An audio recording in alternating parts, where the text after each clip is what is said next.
नमस्ते दोस्तों, हमारे special session HCS PT exclusive में आज हम बात करेंगे इंडियन पॉलिटी की। इंडियन पॉलिटी में आज हम बात करेंगे इमरजेंसी प्रावधान की, यानी इमरजेंसी प्रोविजन की। हम आपको बताएंगे भारतीय संविधान में किस भाग में निहित है इमरजेंसी प्रोविजन और किस अनुच्छेद से किस अनुच्छेद तक है इमरजेंसी प्रोविजन, और संविधान में कितने प्रकार के आपातकाल के बारे में बताया गया है। हम आपको बता दें, यह हमारा इंडियन पॉलिटी का लेक्चर 21 है। इससे पहले हम 20 लेक्चर ले चुके हैं, जो कि हमारे video list HCS PT exclusive Indian polity में आप जाके देख सकते हो। चलो स्टार्ट करते हैं आज का सेशन। हम आपको बता दें, संविधान के भाग 18 में अनुच्छेद 352 से 60 तक आपातकालीन प्रावधान उल्लिखित है। एग्जाम में क्वेश्चन आ सकता है, इमरजेंसी प्रोविजन भारतीय संविधान के किस भाग में है? इसका आंसर होगा भाग 18 यानी पार्ट 18। किस अनुच्छेद से किस अनुच्छेद तक है? आर्टिकल 352 से 360 तक। आगे, ये प्रावधान केंद्र को किसी भी असामान्य स्थिति से प्रभावी रूप से निपटने में सक्षम बनाते हैं। संविधान में इन प्रावधानों को जोड़ने का उद्देश्य देश की संप्रभुता, एकता, अखंडता, लोकतांत्रिक राजनीतिक व्यवस्था तथा संविधान की सुरक्षा करना है। हम आपको बता दें, संविधान में 3 प्रकार के आपातकाल को निर्दिष्ट किया गया है, जो कि इस प्रकार है। पहला, युद्ध और बाह्य आक्रमण और शस्त्र विद्रोह के कारण आपातकाल को राष्ट्रीय आपातकाल के नाम से जाना जाता है, जिसे अनुच्छेद 352 में निहित है। किंतु संविधान ने इस प्रकार के आपातकाल के लिए आपातकाल की घोषणा वाक्य का प्रयोग किया है। अगला, राज्य में संवैधानिक तंत्र की विफलता के कारण आपातकाल को राष्ट्रपति शासन के नाम से जाना जाता है, जो कि अनुच्छेद 356 में निहित है। इसे 2 अन्य नामों से भी जाना जाता है, राज्य का आपातकाल अथवा संवैधानिक आपातकाल। किंतु संविधान ने इस स्थिति के लिए आपातकाल शब्द का प्रयोग नहीं किया है। अगला, तीसरा आपातकाल भारत के वित्तीय स्थायित्व अथवा साख के खतरे के कारण अधिरोपित आपातकाल वित्तीय आपातकाल कहा जाता है, जो कि आर्टिकल 360 में निहित है। हम आपको बताएंगे आप इनसे रिलेटेड कुछ क्वेश्चन, जो कि आपको आपातकाल के प्रोविजन समझने में मदद करेंगे। चलो स्टार्ट करते हैं।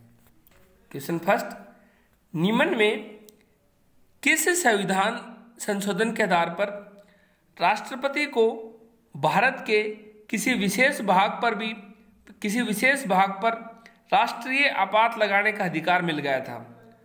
38वें, 42वें, 62वें।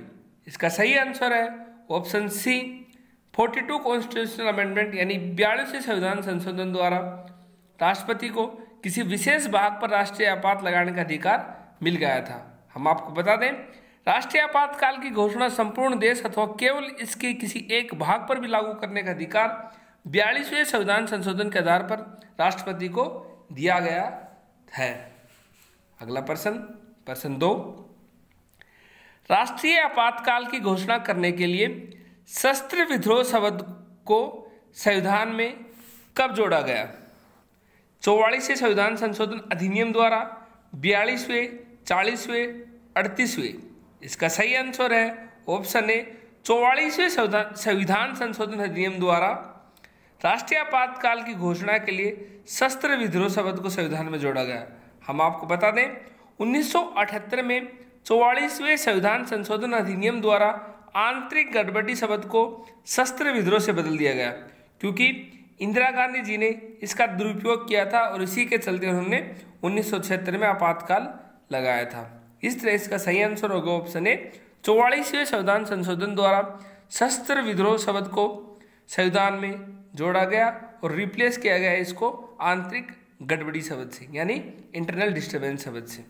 अगला प्रश्न, संसद के दोनों सदनों द्वारा आपातकाल की घोषणा जारी होने के कितने समय के अंदर इसका अनुमोदन संसद द्वारा अवश्य दिया जाना चाहिए? 1 माह, 2 माह, 6 माह, 3 माह। इसका सही आंसर है ऑप्शन ए, 1 माह। हम आपको बता दें, प्रारंभ में संसद द्वारा अनुमोदन 2 माह में हो जाना चाहिए था, लेकिन 44वें संविधान संशोधन अधिनियम द्वारा इसे घटाकर 1 माह कर दिया था। इस तरह इसका सही आंसर होगा ऑप्शन ए, 1 माह।